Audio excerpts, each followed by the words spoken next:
زمزم مکہ مکرمہ کی عظیم الشان مسجد کے صحن میں ایک چشمے کا نام ہے۔ کہا جاتا ہے کہ اس کنویں کے پانی کی ابتدا جنت میں ہوئی تھی اور اس میں شفا یابی کی خصوصیات بھی ہیں۔ حج کے دوران ہر حاجی کو اس کا پانی پینا چاہیے۔ بیمار لوگ دعا کرتے ہیں کہ کنویں کا پانی انہیں شفا دے گا۔ حجاج کرام بھی اپنی بوتلوں میں رشتہ داروں اور پڑوسیوں کے لیے یہ پانی لاتے ہیں۔ جو چیز اس کنویں کو اتنا منفرد بناتی ہے وہ اسلامی عقیدے کے مطابق یہ وہی کنواں ہے جس نے بہت پہلے حضرت اسماعیل کو بچایا تھا۔ انہیں عربوں کا پیشرو بھی سمجھا جاتا ہے۔ ایک موقع پر وہ اور ان کی والدہ ہاجرہ پیاس سے تقریباً مر رہے تھے۔ اس کہانی کی قدیم شکل پہلے ہی حضرت موسیٰ کی تورات میں بھی دیکھی جا سکتی ہے، جو یہودیوں کی مقدس کتاب ہے اور جس پر مسیحی اور مسلمان دونوں ایمان رکھتے ہیں۔ صبح سویرے حضرت ابراہیم نے کچھ کھانا اور پانی کا مشکیزہ لے کر ہاجرہ کو دیا۔ انہوں نے انہیں اس کے کندھوں پر رکھ دیا اور اسے لڑکے کے ساتھ روانہ کرا۔ وہ اپنے راستے پر چلی گئیں اور ارسبا کے ریگستان میں بھٹکنے لگیں۔ جب مشکیزے کا پانی بالکل ختم ہو گیا تو اس نے لڑکے کو جھاڑیوں میں سے ایک کے نیچے ڈال دیا۔ پھر وہ کچھ دور کے فاصلے پر یہ سوچ کر بیٹھ گئیں کہ میں اس لڑکے کو مرتے ہوئے نہیں دیکھ سکتی، اور جیسے ہی وہ وہاں بیٹھی وہ رونے لگی۔ خدا نے لڑکے کے رونے کی آواز سنی تو خدا نے ان کی آنکھوں کو کھولا اور انہیں پانی کا ایک کنواں نظر آیا۔ پس انہوں نے جا کر مشکیزے کو پانی سے بھرا اور لڑکے کو پانی پلایا۔ یہ ایک عجیب کہانی ہے کہ حضرت ابراہیم نے اپنے بیٹے کو بیابان میں کیوں بھیجا اور اسے صرف اتنا ہی پانی کیوں دیا جو ان کی جان بچانے کے لیے کافی نہیں تھا۔ حیرت انگیز طور پر خدا نے خود اسے اسماعیل اور ہاجرہ سے الگ ہونے کا حکم دیا تھا۔ اس بات نے باپ ابراہیم کا دل توڑ دیا کہ وہ انہیں یقینی موت پر جاتے ہوئے دیکھ رہے تھے، مگر پھر بھی انہیں جانے دیا۔ خدا اس کے ذریعے سے تمام لوگوں کو بتانا چاہتا تھا کہ جب وہ اس سے دور بھاگتے ہیں تو اسے خود کتنی تکلیف ہوتی ہے۔ اس نے انہیں پیدا کیا، ان سے محبت کی، لیکن بہت سے لوگ اس کی پرواہ نہیں کرتے اور سوچتے ہیں کہ وہ اپنے آپ کو سنبھال سکتے ہیں، لیکن وہ یقینی موت اور ابدی آگ کی طرف جا رہے ہیں۔ اس کے بعد مکہ میں حجاج کو دو پہاڑیوں صفا اور مروہ کے درمیان 7 بار آگے پیچھے دوڑنا پڑتا ہے۔ وہ ہاجرہ کی تڑپ کو محسوس کرتے ہیں کیونکہ وہ بے بسی سے پانی کے لیے صحرا کی تلاش کرتی رہی تھیں۔ اسی طرح آج کروڑوں لوگ بیکار بھٹک رہے ہیں۔ کس طرح بے بس لوگ سب سے بڑے دولت مند، بہترین فلسفی اور سب سے ہنرمند باورچی انسانی دل کی پیاس بجھا نہیں سکتے۔ جب تک بہت دیر نہیں ہو جاتی تب تک لوگ اس کو تلاش کرتے رہتے ہیں۔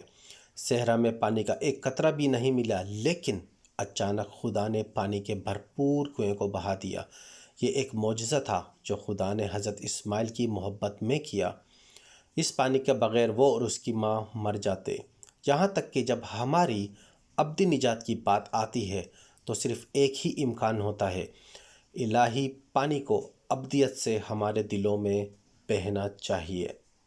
جو مسلمانوں کے خلاف تعصب یا یہاں تک کہ نفرت محسوس کرتے ہیں وہ اس سے کچھ سیکھ سکتے ہیں۔ اللہ مسلمانوں سے محبت کرتا ہے، ورنہ وہ ان کے تعصب کو بدلنے کے لیے یہ عظیم معجزہ نہ کرتا، اور یہ معجزہ یہودیوں اور مسیحیوں کے مقدس صحیفوں میں بھی لکھا ہوا ہے۔ لہٰذا تمام مسیحی اور یہودیوں کو بھی مسلمانوں سے محبت کرنے کا حکم ہے۔ مگر اس کے باوجود وہ کنویں کا پانی اب بھی ابدی زندگی نہیں دے سکا۔ اگرچہ اسماعیل نے پانی پیا مگر پھر بھی 137 سال کی عمر میں فوت ہوئے اور دفن کیے گئے۔ یہ اچھی بات ہے کہ ہم اس معجزے کو یاد کرتے ہیں جو خدا نے اسماعیل اور ہمارے لیے اپنی محبت میں کیا تھا۔ اس کے باوجود ہمیں یہ بھی یاد رکھنا چاہیے کہ زمزم کے کنویں کا پانی ہماری ابدی زندگی کی پیاس نہیں بجھا سکتا۔ مسیح کے زمانے میں سامریہ میں اسی طرح کا ایک کنواں سامری لوگوں کے لیے مقدس تھا۔ یہ یعقوب کا کنواں تھا کیونکہ حضرت یعقوب نے اسے کئی سال پہلے اپنے بیٹے یوسف کو دیا تھا۔ یسوع نے اس کنویں کے بارے میں کہا، جو کوئی اس سے پانی پیتا ہے وہ پھر پیاسا ہوگا، لیکن جو کوئی اس پانی کو پیتا ہے جو میں اسے دوں گا وہ ہمیشہ کے لیے پیاسا نہ ہوگا، بلکہ جو پانی میں اسے دوں گا وہ اس پہ ہمیشہ کی زندگی کا چشمہ بن جائے گا۔ بدقسمتی سے بہت سے مسلمانوں نے آب زمزم کے پانی کو ایک بت بنا لیا ہے۔ وہ توقع کرتے ہیں کہ اس سے جادوئی اثرات مرتب ہوں گے۔ شاید زمزم کا پانی بعض بیماروں کے لیے شفا یابی کا اثر رکھتا ہے، لیکن اس دنیا میں بہت سے دوسرے شفا بخش چشمے موجود ہیں۔ یہ غیر معمولی نہیں ہے۔ دوسرے کنویں کی طرح زمزم کا چشمہ بھی ابدی زندگی کی علامت ہے، لیکن ہمیں ابدی زندگی کہاں سے ملتی ہے سوائے یسوع المسیح کے جس نے مردوں کو زندہ کیا۔ لاکھوں لوگوں نے اس کا تجربہ کیا ہے کہ جسے قرآن کلام اللہ اور خدا کی روح اللہ کہتا ہے، وہ ابدی زندگی کا پانی ان کے خشک دلوں میں لے آیا۔ اس دنیا میں رہنے والے تمام لوگ مر چکے ہیں، صرف ایک ہی قبر ہے جو آج تک خالی ہے، وہ یسوع المسیح کی ہے۔ وہ جنت میں سے اس دنیا میں زندگی کا پانی بہا رہے ہیں۔ مجھے وہ دن کتنی خوشی کے ساتھ یاد ہے جب میں نے ان سے کہا تھا کہ وہ میرے دل میں آئیں اور مجھے یہ ابدی زندگی دیں۔ وہ آپ کے دل پر بھی دستک دے رہے ہیں اور داخل ہونا چاہتے ہیں۔ کیا چیز آپ کو اسے اندر دعوت دینے سے روکتی ہے؟ یسوع نے یروشلم میں ایک دفعہ کہا تھا کہ اگر کوئی پیاسا ہو تو وہ میرے پاس آئے اور پیے، اور جو مجھ پر ایمان لائے، جیسا کہ صحیفوں میں کہا گیا ہے، تو زندہ پانی کی نہریں ان کے اندر سے بہہ جائیں گی۔ کیا ہی شاندار پیشکش ہے! کیا ہم سب پیاسے نہیں؟